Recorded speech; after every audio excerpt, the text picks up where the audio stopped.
ओम माता में पार्वती देवी, पिता देवो महेश्वरः, बांधवा शिवभक्ताश्च स्वदेशे भुवनत्रयम्, अन्नपूर्णे सदा पूर्णे शङ्करप्राणवल्लभे,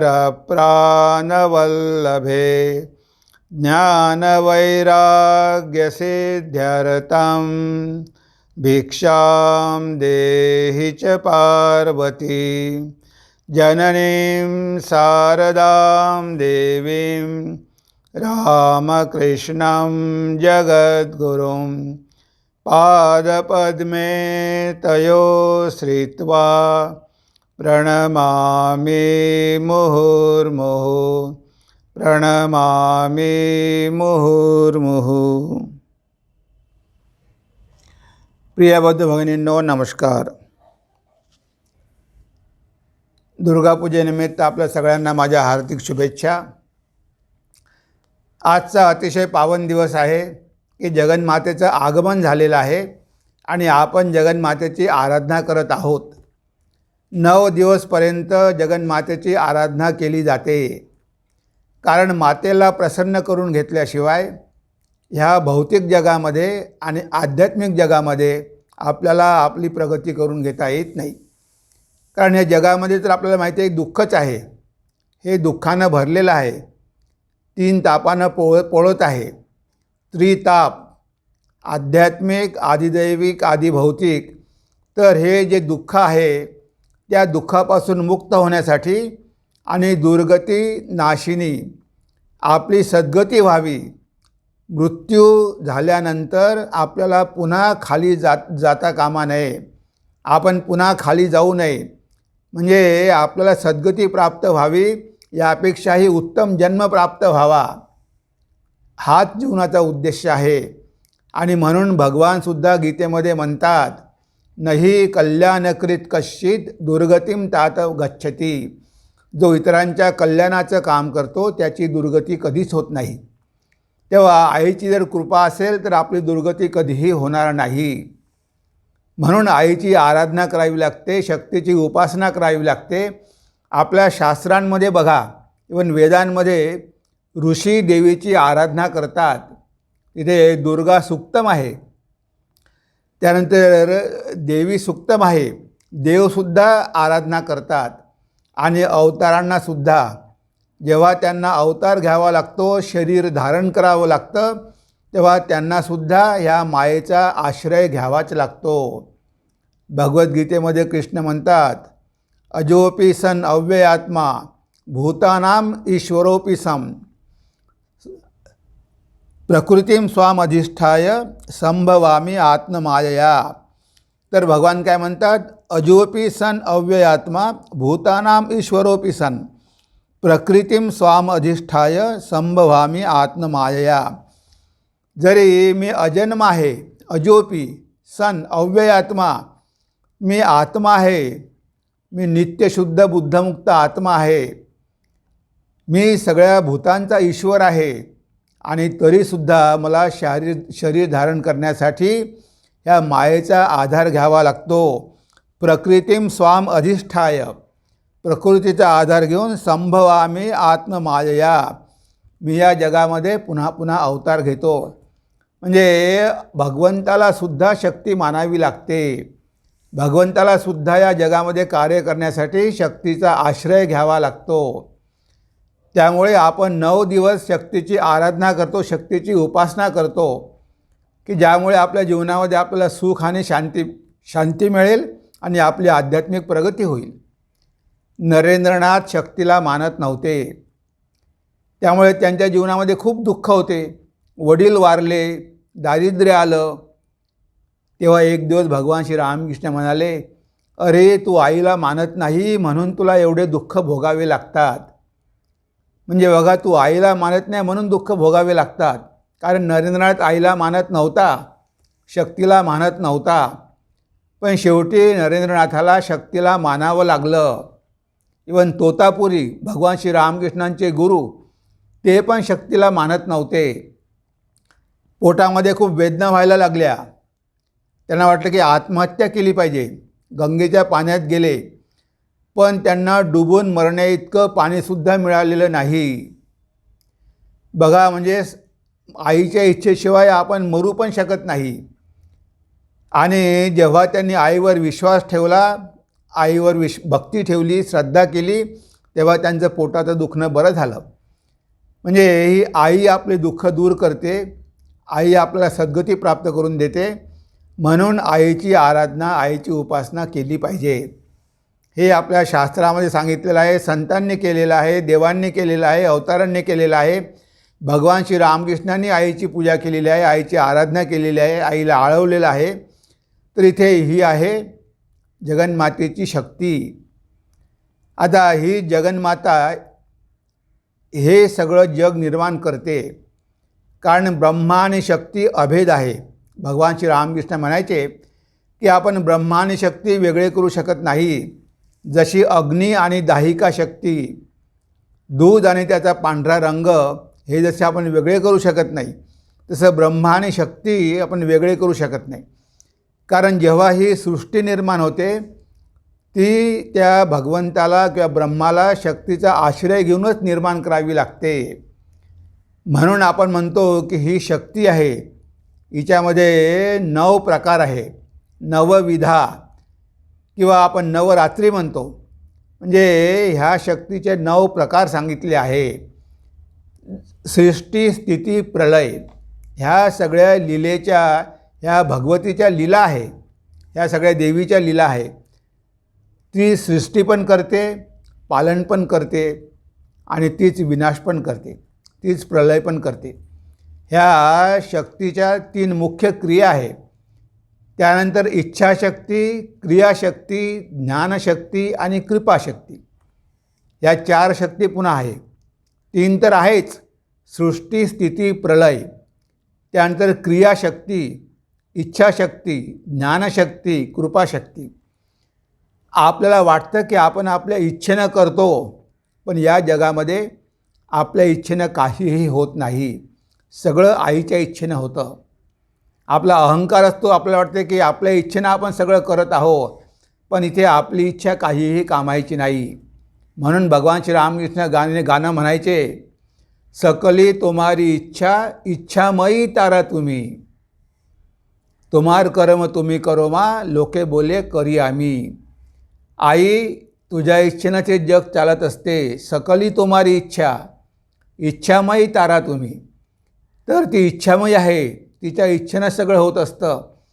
पण लोक म्हणतात की आम्ही करतो. अहंकारामुळे त्यांना वाटतं की तेच करत आहे, पण ह्या जगामध्ये सगळं काही आईच आपल्याकडून करून घेत आहे. आपण काहीही करू शकत नाही. हे सगळं शक्तीमुळे होत असतं. तेव्हा इथे इच्छाशक्ती, भगवतीच्या इच्छेनं जग चाललेलं आहे. क्रियाशक्ती, आपण जे काही कर्म करतो, आपल्याला वाटते की आपण कर्म करतो, आपण करत आहोत. आपण कर्म करत नाही. आपल्या शरीरामध्ये कर्म करण्याची शक्ती कुणाची आहे? आईची आहे. जर ती आई आपल्या हृदयामध्ये नसती तर या शरीराद्वारे आपण काहीच काम करू शकलो नसतो. आपल्याला वाटतं की मी करतो, आपण काहीच करू शकत नाही. आपण इच्छाही करू शकत नाही, आपण कर्मही करू शकत नाही. जेव्हा स्वामी विवेकानंद काश्मीरमध्ये होते, ते क्षीरभवानीच्या मंदिरामध्ये गेले. तिथे त्यांनी बघितलं की मुसलमानांनी त्या मंदिराची नासधूस केलेली आहे. ते मंदिर मोडकळीस आलेलं आहे. तेव्हा स्वामीजींच्या मनात विचार आला की म्हणे हिंदूंनी असं का होऊ दिलं.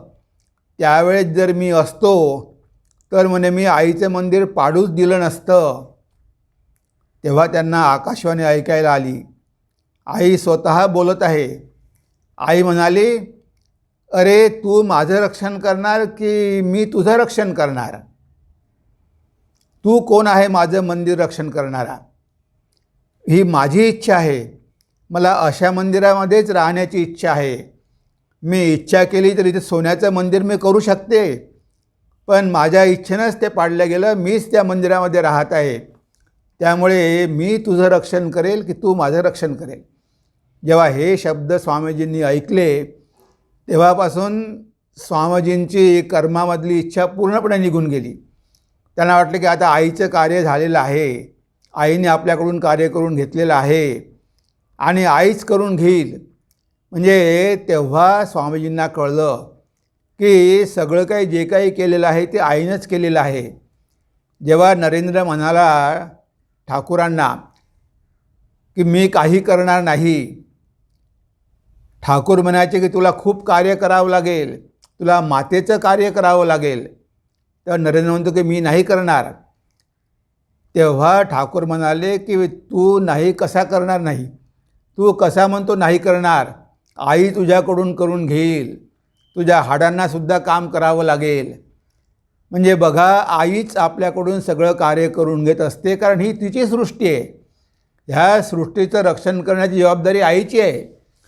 तेव्हा आईच आपल्याकडून सगळं कार्य करून घेत असते, पण आपल्याला ते कळत नाही. आपल्याला वाटतं की आपणच करतो. तेव्हा ही जी आहे इच्छाशक्ती, क्रियाशक्ती, ज्ञानशक्ती, ह्या जगामध्ये जे काही ज्ञान आहे ते सुद्धा आईचंच आहे.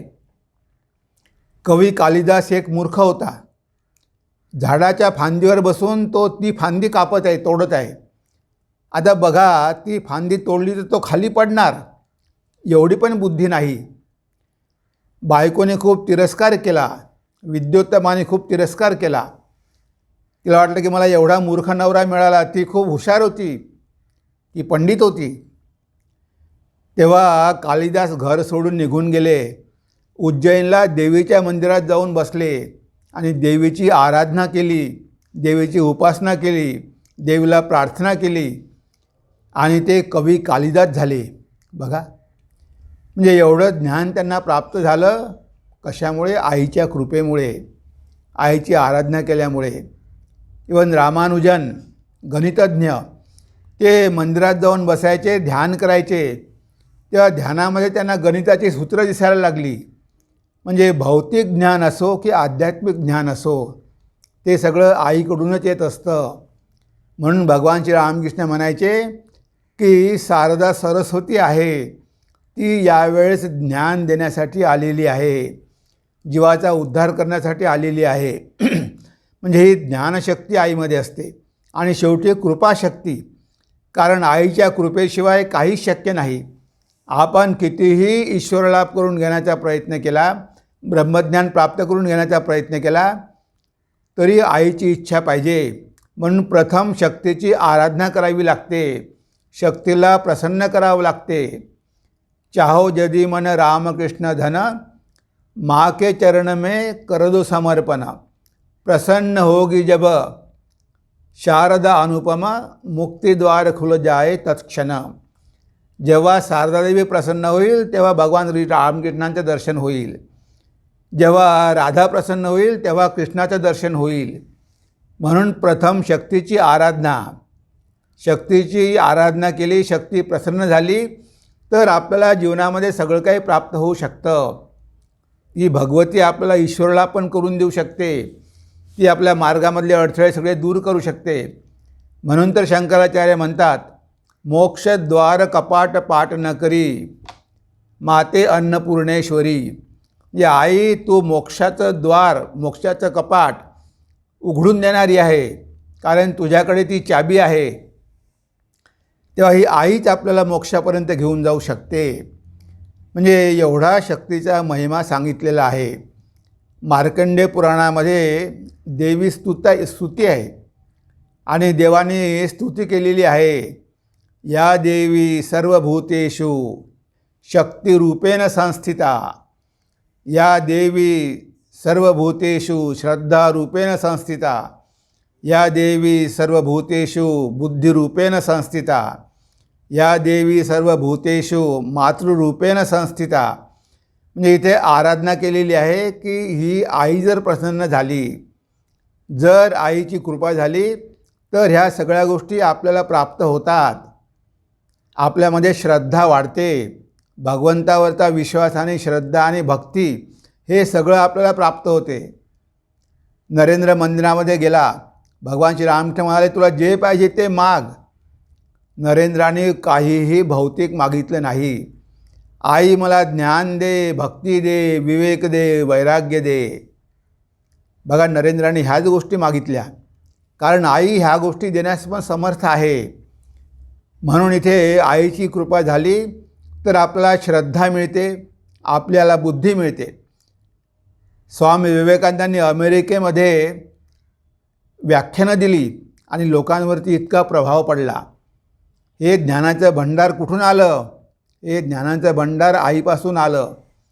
त्यांनी भगवतीला प्रार्थना केली, त्यामुळे त्यांच्यामध्ये ते ज्ञान प्रगट झालं. स्वामी अभेदानंदजी महाराज यांनी माताजींवरती एक स्तोत्र लिहिलं होतं, प्रकृतीम परमाम अभयाम वरदाम, आणि ते माताजींना वाचून दाखवलं. माताजी खूप प्रसन्न झाल्या आणि त्यांनी आशीर्वाद दिला की म्हणे तुझ्या जिभेवर सरस्वती वास करेल. म्हणून बघा, अभेदानंद महाराजांनी कितीतरी स्तोत्र लिहिली, भगवान श्रीरामकृष्णांची स्तोत्र लिहिली, माताजींची स्तोत्र लिहिली, आणि अमेरिकेमध्ये जवळजवळ 30 वर्ष त्यांनी व्याख्यानं देऊन वेदांताचा प्रचार आणि प्रसार केला. ही आहे ज्ञानशक्ती आणि कृपाशक्ती. आईची कृपा असेल तर आईच्या संतानाला काहीही भीती नाही. एकदा आपण आईच्या चरणी आपल्याला सोपवलं की आपल्याला मृत्यूचं पण भय नाही. अभय पदे प्राण सोपेची, आरकीय यमेर भय रेखेची. आम्ही आईच्या चरणी प्राण सोपवलेला आहे. आता मला यमाची कसली भीती, आता मला यमाची भीती नाही. म्हणजे आपण निर्भय होऊ शकतो. आपण त्या आईची संतान आहोत, जगदंबेची संतान आहोत, आणि ती आनंदरूपिणी आहे. मागो आनंदमयी निरानंद करुणा. ती आनंदमयी आहे, ती शक्तिस्वरूपिणी आहे, ती ज्ञानस्वरूपिणी आहे, ती कृपास्वरूपिणी आहे. ती सगळं काही देण्यास समर्थ आहे. पण त्यासाठी काय पाहिजे? आपल्या हृदयामध्ये भक्ती पाहिजे. जर आपल्या हृदयामध्ये आईविषयी भक्ती असेल, श्रद्धा असेल, आईवर प्रेम असेल, तर आई आपल्याला सगळं काही देईल. कारण तिच्या हाती मुक्तीची पण चाबी आहे. भुक्ती मुक्ती प्रदायिनी. ती भुक्ती देऊ शकते, मुक्ती देऊ शकते, ज्ञान देऊ शकते, भक्ती देऊ शकते, सगळं काही ती देऊ शकते. पण आईवर आपली भक्ती पाहिजे. जशी रामप्रसाद बघा, रामप्रसादांचे अभंग, त्यांचे गाणे, त्यांची भजनं आईवर लिहिलेली किती भक्तिपूर्ण आहे, हृदयाला स्पर्श करणारी आहे. म्हणून भगवान श्री रामकृष्ण नेहमी रामप्रसादांचे गाणे गायचे. बेंगॉलीमध्ये आहे, पण किती भावपूर्ण आहे. तर इथे आई आपल्याला सगळं काही देऊ शकते, पण आईविषयी भक्ती पाहिजे. आईची स्तुती केली पाहिजे, आईचे स्तोत्र म्हटले पाहिजे, आईला प्रार्थना केली पाहिजे, आईला प्रसन्न करून घेतलं पाहिजे, आईला शरणागत झालो पाहिजे.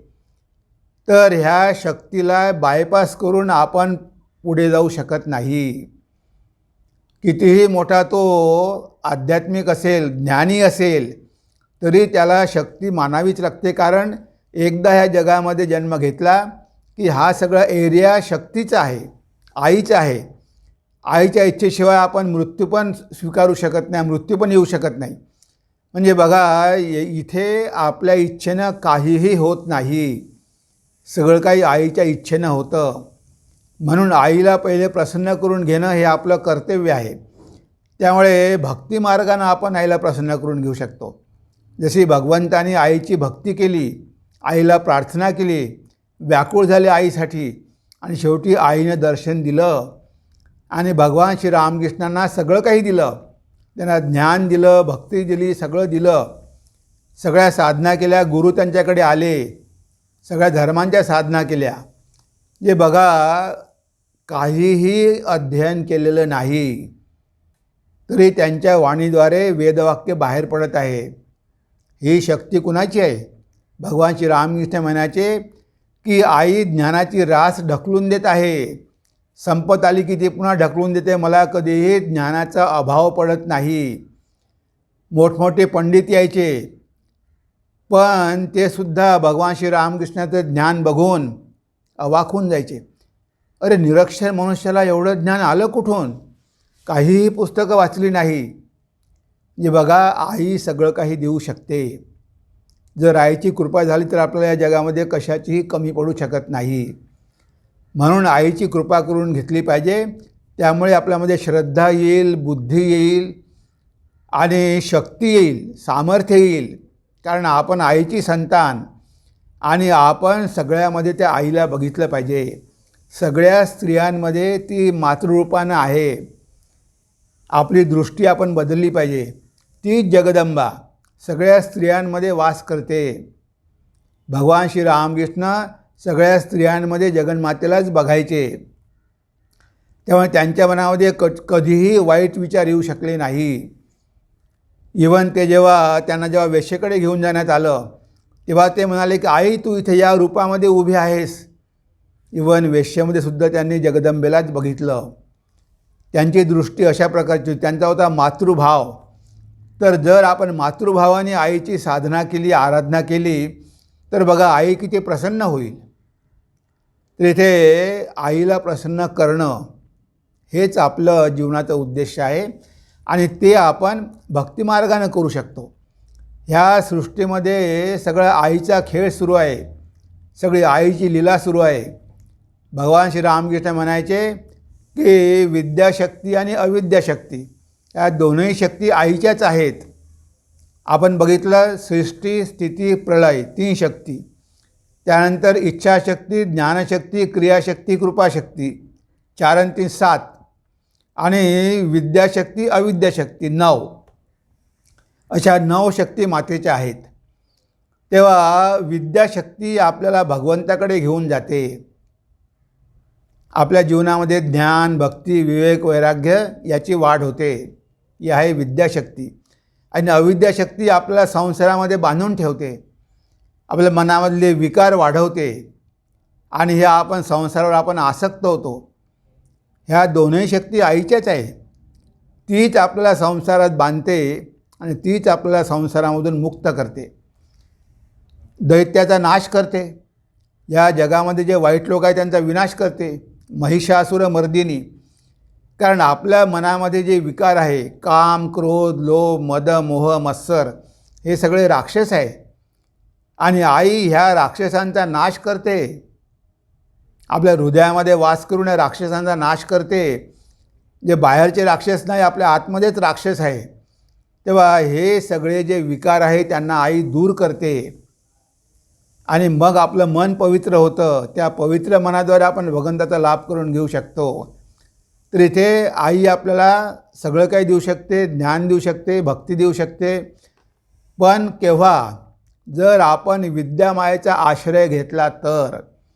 पण आपण जर आईच्या अविद्यामायेवर भुललो, या जगामधल्या रूप आणि रंग आणि रसावरच जर आपण भुललो, तर तेच आपल्या बंधनाचं कारण पण होते. ती सुद्धा आईचीच लीला आहे. तीच जीवाला या जगामध्ये बांधून ठेवते, कारण तिला ही सृष्टी चालवायची असते. तेव्हा जीवाला सहजासहजी ती ज्ञान देत नाही. जर आपण आईची आराधना केली, उपासना केली, ती प्रसन्न झाली, तरच ते मोक्षाचं द्वार उघडू शकते. तर या अविद्या शक्तीमध्ये सगळं जग आज फसलेलं आहे. भगवान श्री रामकृष्ण म्हणायचे की माया काय आहे? कामिनी कांचन हीच माया आहे. काम कांचन हीच माया आहे. तर ह्या जगामध्ये मनुष्य या दोन गोष्टीमध्येच अडकलेला असतो, काम आणि कांचन. त्यामुळे तो अविद्यामायेमध्ये राहतो, आयुष्यभर अविद्यामायेमध्ये राहतो. त्याला विद्यामायेचं महत्त्व कळत नाही. श्री रामकृष्णांचे सगळे शिष्य ते सगळे विद्यामायेचा आश्रय घेतलेले होते. जरी ते गृहस्थ होते तरी विद्यामायेचा आश्रय घेतल्यामुळे त्यांना जीवनामध्ये सगळे काही प्राप्त झालं. तर लक्षात ठेवा की अविद्यामाया आपल्याला संसारामध्ये बांधून ठेवते, आपल्या बंधनाचं कारण ठरते, आपल्याला या जगामध्ये विषयांमध्ये भुलवून ठेवते, रूप रस गंध यामध्ये भुलवून ठेवते. तर विद्यामाया आपल्याला भगवंताकडे घेऊन जाते, या जगावरची आसक्ती कमी करते, आपलं मन पवित्र करते. तर इथे विद्यामाया आणि अविद्यामाया दोन्ही आहे आणि त्या दोन्ही आईच्या शक्ती आहे. योगी म्हणतात की ती शक्ती आपल्या आतमध्येच आहे. ते म्हणतात की ध्यान करून आपण त्या शक्तीला जागृत करू शकतो. म्हणून भगवान श्रीरामकृष्ण एक गाणं म्हणायचे, जागो मा कुलकुंडलिनी नित्यानंद स्वरूपिणी प्रसुप्त भुजगाकारा आधार पद्मवासिनी. हे मा, जागो जागो जागो. आपल्या मूलाधारामध्ये कुंडलिनी शक्ती वास करते. ती ही शक्ती आहे, ही भगवतीची शक्ती आहे. ती आपल्या शरीरामध्ये पण आहे. या शरीरामध्ये ब्रह्मा आणि शक्ती दोन्ही आहे. सहस्रारामध्ये शिव आहे आणि मूलाधारामध्ये शक्ती आहे. आणि ह्या शिवशक्तीचं मिलन झालं की मनुष्याला समाधीची अवस्था प्राप्त होते, तो सगळ्या बंधनातून मुक्त होतो. पण ती कुलकुंडलिनी मूलाधारामध्ये सुप्त आहे, सापाच्या आकाराची आहे, सापाच्या आकाराची आहे आणि मूलाधारामध्ये ती झोपलेली आहे. आपल्या मेरुदंडामध्ये 7 चक्र आहे, मूलाधार, स्वाधिष्ठान, मणिपूर, अनाहत, विशुद्ध आज्ञा, विशुद्ध आज्ञा आणि सहस्रार. हे 7 चक्र आपल्या शरीरामध्ये आहे, मेरुदंडामध्ये आहे आणि ही शक्ती मूलाधारामध्ये झोपलेली आहे. तेव्हा ध्यानाद्वारे, राजयोगाद्वारे ही शक्ती आपल्याला जागी करावी लागते. म्हणून म्हणतो आपण कुंडलिनी जागरण. जर आपण याला प्रार्थना केली, आपण ध्यान केलं तर ही शक्ती आपोआप जागी होते. आपलं मन जर पवित्र झालं तरी शक्ती जागी होते आणि ती जागी झाल्यानंतर ते वरवर जाते, शेवटी सहस्रारामध्ये जाऊन शिवाशी एक होते. तर म्हणून ध्यान योगाच्या माध्यमातून सुद्धा आपण आपल्यामधल्या कुंडलिनी शक्तीला जागृत करू शकतो. आणि ती जेव्हा वेगवेगळ्या चक्रामध्ये येते तेव्हा आपल्याला वेगवेगळ्या आध्यात्मिक अनुभूती येतात. ती जेव्हा हृदयामध्ये येते तेव्हा आपल्या हृदयामध्ये भगवंताचं दर्शन होते, अनाहत आवाज आपल्याला ऐकू येतो. तेव्हा ती वेगवेगळ्या चक्रावर जात असते. जशी आपली साधना राहील, जसं आपलं ध्यान राहील, जशी आपली एकाग्रता राहील, त्या प्रकारे ती कुंडलिनी शक्ती जागृत होईल. आणि कुंडलिनी शक्ती जागृत झाली की सगळं ज्ञान आपल्याला प्राप्त होतं, सगळं अज्ञान निघून जातं. तर योगी त्या कुंडलिनी शक्तीला, त्या जगन्मातेला ध्यानाच्या द्वारे जागं करतात आणि आपल्या जीवनाचं ध्येय साध्य करून घेतात. तर भक्त प्रार्थना करून, आराधना करून, पूजा करून, उपासना करून तो सुद्धा तिथेच पोचतो, तो सुद्धा समाधीची अवस्था प्राप्त करून घेतो. भगवान श्रीरामकृष्णांना मुहुर्मुहू समाधी लागायची. ज्ञानीसुद्धा आईची स्तुती करून, आईला प्रसन्न करून शेवटी ज्ञानीसुद्धा ब्रह्मज्ञान लाभ करून घेतात. तर इथे सगळ्यांनाच आईला शरणागत व्हावं लागेल, सगळ्यांनाच आईचा आश्रय घ्यावा लागेल. ती बाहेर पण आहे आणि आतमध्ये सगळीकडे आहे. सगळा तिचाच खेळ सुरू आहे. कोटी कोटी ब्रह्मांड तिनेच निर्माण केलेली आहे.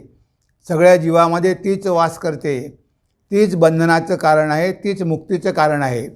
आणि ती प्रसन्न झाली तर आपल्याला सगळे आपल्यामध्ये चांगले गुण येतील. श्रद्धा येईल, बुद्धी येईल, ज्ञान येईल, शक्ती येईल, सामर्थ्य येईल, सगळं काही आपल्यामध्ये येईल, दया येईल. पण जेव्हा आई प्रसन्न होईल तेव्हा, जेव्हा आपण विद्यामायेचा आश्रय घेऊ, जगावरची आसक्ती कमी करू, आईला फक्त ज्ञान, भक्ती, विवेक, वैराग्य मागू तेव्हा आई आपल्यावर कृपा करेल आणि ह्या जगामधल्या गोष्टी तर देईलच, कारण ह्या जगामध्ये सुद्धा आपल्याला जगायचं आहे, पोट भरायचं आहे. स्वामी विवेकानंदांनी एवढा मोठा रामकृष्ण मठ सुरू केला, त्यासाठी त्यांना किती मदतीची गरज होती.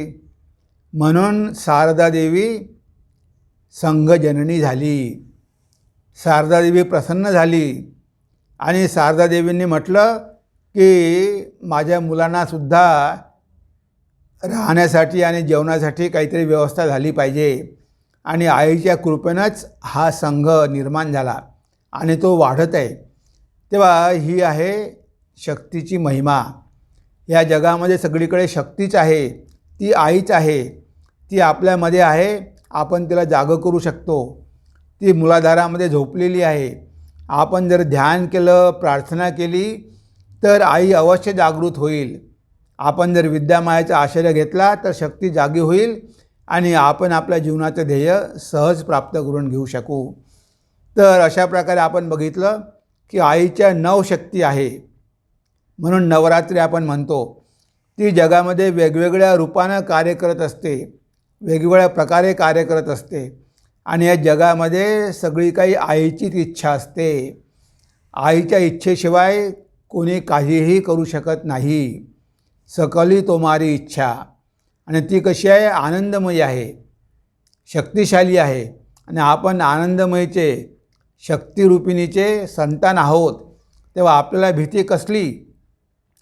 म्हणून भगवान श्री रामकृष्ण म्हणायचे की आईला मानलं पाहिजे, शक्तीला मानलं पाहिजे, कारण आपण या शक्तीच्या इलाख्यामध्ये आलेलो आहोत. हे शरीर धारण केलं म्हणजे आता आपल्यावर शक्तीचा कंट्रोल आहे.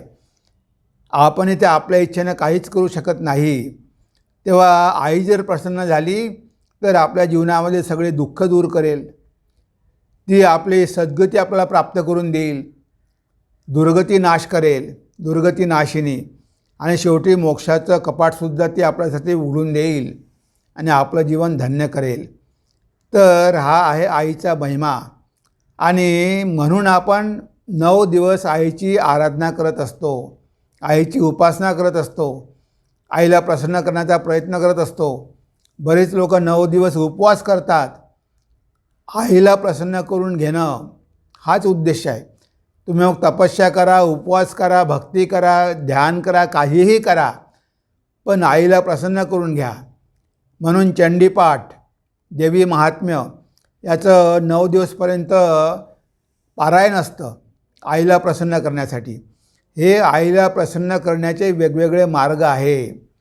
म्हणून सगळ्यामध्ये त्या आईला बघून आपण आपलं मन पवित्र केलं पाहिजे. त्या जगन्मातेला आपण शरण गेलो पाहिजे आणि तिची कृपा प्राप्त करून घेतली पाहिजे. तर आपण आपल्या जीवनाच्या ध्येयापर्यंत सहज पोहोचू शकू. माता आपल्या जीवनामधले सगळे विघ्न दूर करतील. ही शक्ती जगदंबा आपल्या आध्यात्मिक मार्गातले सगळे विघ्न दूर करेल, कारण तिच्यामध्ये सामर्थ्य आहे. ती सगळं देण्यास समर्थ आहे. फक्त आपल्या मनामध्ये आईविषयी भक्ती आणि विश्वास पाहिजे, श्रद्धा पाहिजे, प्रेम पाहिजे. हे सगळं असेल तर आई आपल्या संतानाची काळजी नक्कीच घेईल. माताजी म्हणायच्या, जेव्हा केव्हा तुम्ही संकटात पडाल तेव्हा लक्षात ठेवा की तुमची एक आई आहे. मी तुमच्या नेहमी पाठीशी राहील. माझ्या मुलांनी जर काही चुका केल्या, शरीर घाणेरडे केलं, तर मी आई आहे, मी त्यांना माझ्या मांडीवर घेईल आणि त्यांची सगळी धूळ काढून टाकेल. बघा, एवढं आईनं आपल्याला अभयदान दिलेलं आहे की माझ्या मुलांना भीतीचं काहीही कारण नाही, मी नेहमी त्यांच्या पाठीशी आहे. तेव्हा ही जगदंबाच शारदारूपानं या युगामध्ये अवतीर्ण झालेली आहे. भगवान श्री रामकृष्णांना त्यांच्या कार्यामध्ये, त्यांच्या अवतार कार्यामध्ये, त्यांच्या धर्मस्थापनेच्या कार्यामध्ये मदत करण्यासाठी ती शक्तीच शारदा रूप धारण करून आलेली आहे. आणि माताजींनी किती मोठं कार्य केलं. भगवान श्री रामकृष्ण गेल्यानंतर जवळजवळ 30 वर्षापर्यंत त्या संघाच्या जननी होत्या. त्यांनी जीवाच्या उद्धाराचं काम केलं. त्यांनी लोकांना ज्ञान भक्ती दिली, जीवांना शारदामठ स्थापन केला.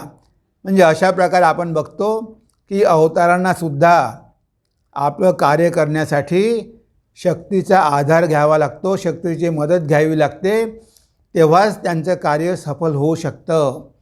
म्हणून भगवान श्रीरामकृष्ण म्हणायचे, अरे नरेंद्र, आईला स्वीकार कर. आईला स्वीकार केल्याशिवाय तू जगामध्ये महान कार्य करू शकणार नाही. नरेंद्राने आईचा स्वीकार केला आणि बघा 39 वर्षामध्ये केवढं मोठं महान कार्य केलं. आईच्या आशीर्वादामुळे, आईच्या कृपेमुळे स्वामीजी एवढं सगळं करू शकले. तेव्हा आता आपण एक गाणं ऐकूया नवदुर्गेवरती आणि त्यानंतर आपण आपल्या चिंतनाला विराम देऊया.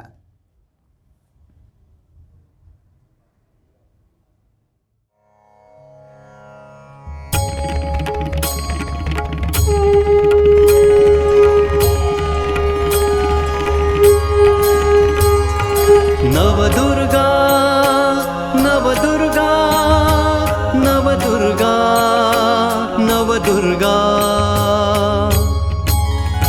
नवदुर्गा होऊन देवी खेळते खेळ, तीच करीते सृष्टी स्थिती नि प्रलय. नवदुर्गा होऊन देवी खेळते खेळ, तीच करीते सृष्टी स्थिती नि प्रलय.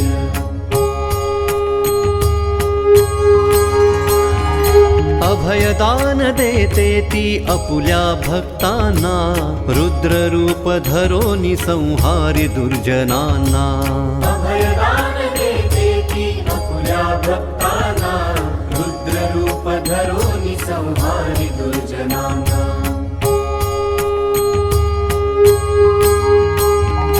लीला दुर्गा देवीची आम्हा काय कळणार, तिच्याच शक्तीने चाले हा संसार.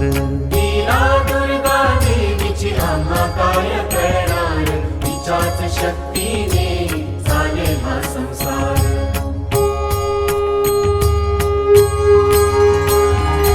वेद पुराणे गाती दुर्गेचा महिमा, नसे काही शक्य देवीच्या कृपेविना.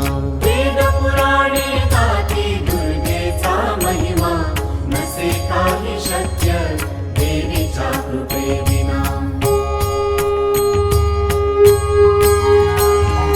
दानवांचा वाढिता काम क्रोध अहंकार, देवीच दाखविते त्यांना यमद्वार. दानवांचा वाढिता काम क्रोध अहंकार, देवीच दाखविते त्यांना यमद्वार.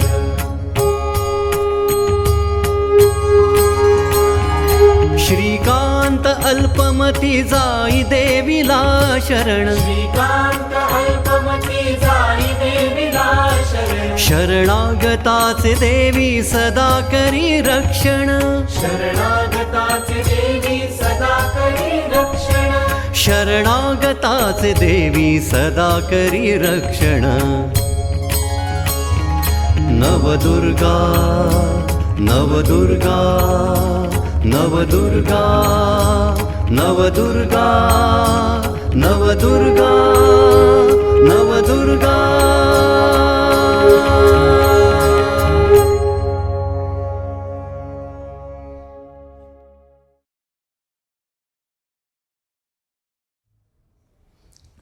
या देवी सर्वभूतेषु श्रद्धारूपेण संस्थिता. या देवी सर्वभूतेषु शक्तिरूपेण संस्थिता. या देवी सर्वभूतेषु मातृरूपेण संस्थिता.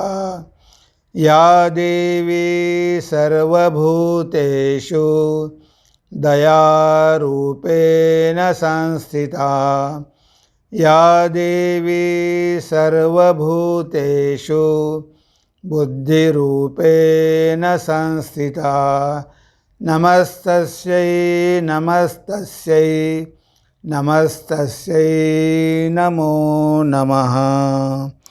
ओम शांति शांति शांति. हरि ओम तत्सत्. श्रीरामकृष्णार्पणमस्तु.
चांगलं आहे.